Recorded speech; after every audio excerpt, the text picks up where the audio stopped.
Hey everyone, let's jump right into today's explainer, because we are looking at the human mind through a truly fascinating lens. I want you to imagine just for a second that the human brain is a highly advanced computer. Now, we usually just assume that every single person out there is running on the exact same base software, right? Well, actually, no. The source material we're digging into today reveals something totally profound. Humans actually process reality and emotions through fundamentally different cognitive operating systems. We're not just talking about quirky personality traits here. It is literally a difference in the core hardware architecture of how we experience the world. So here's how we're going to break this down today. First up, cognitive operating systems. Then, Section 2, the silent reality. Third, the translation error, followed by the brain's emergency brake. And finally, we'll wrap it all up with a visual-conceptual processor. All right, let's kick things off right at the foundation with Section 1, Cognitive Operating Systems, the baseline. Okay, so the numbers on this are actually wild. For 95% of us, the vast majority of the population, the brain basically runs a live commentary program. If you're in this group, you know exactly what I mean. You have an inner linguistic voice. It's automatic, and it's just this constant stream of words narrating your life, your thoughts, and your feelings. But then, we have this 5%. This represents people with a condition known as a non-endophasia, and they run an entirely different, completely silent operating system. No inner voice, no narrator at all, just pure silent processing. Which brings us right into Section 2, the silent reality. So what is the actual day-to-day difference between these two?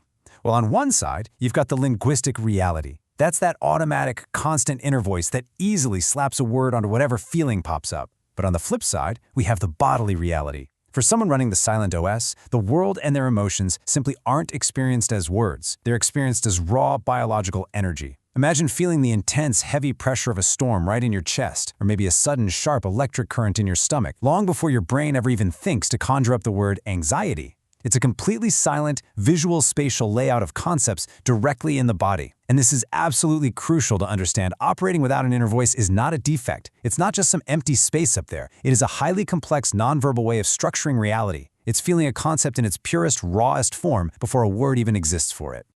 Let's move right along to Section 3, the translation error.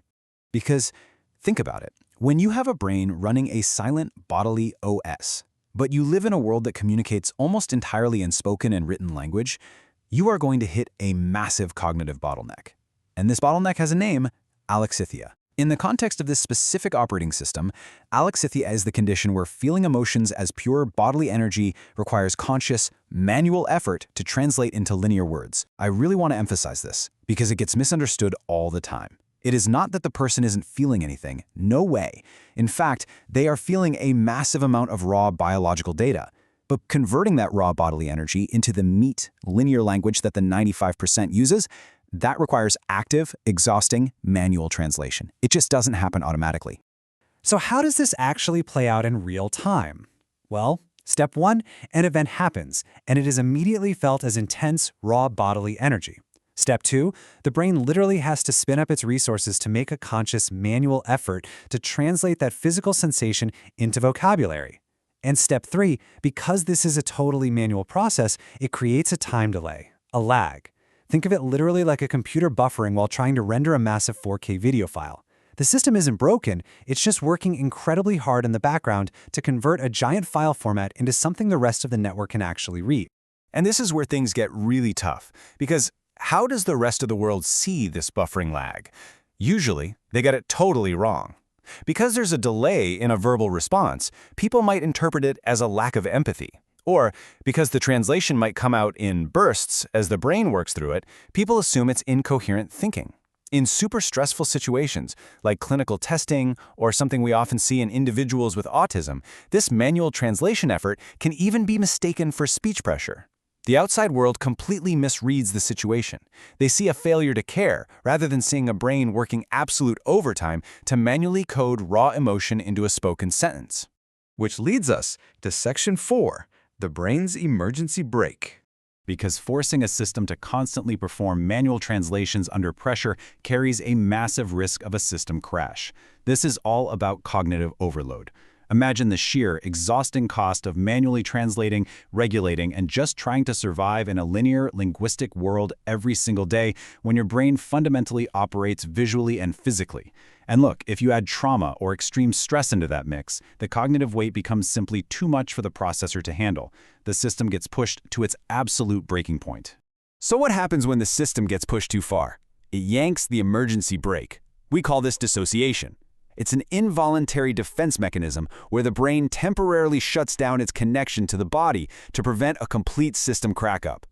Think about it. If emotions are experienced as intense, raw bodily energy, and the system is just way too overloaded to translate or process them, the brain simply cuts the cord to the body to protect the core hardware. Again, this is not a personal failure. It is a highly effective, strictly biological protective shutdown. It's the system saving itself from irreversible damage. Finally, let's wrap this up with Section 5, a visual-conceptual processor. There's a quote from the source material that absolutely hits the nail on the head, and it's incredibly validating.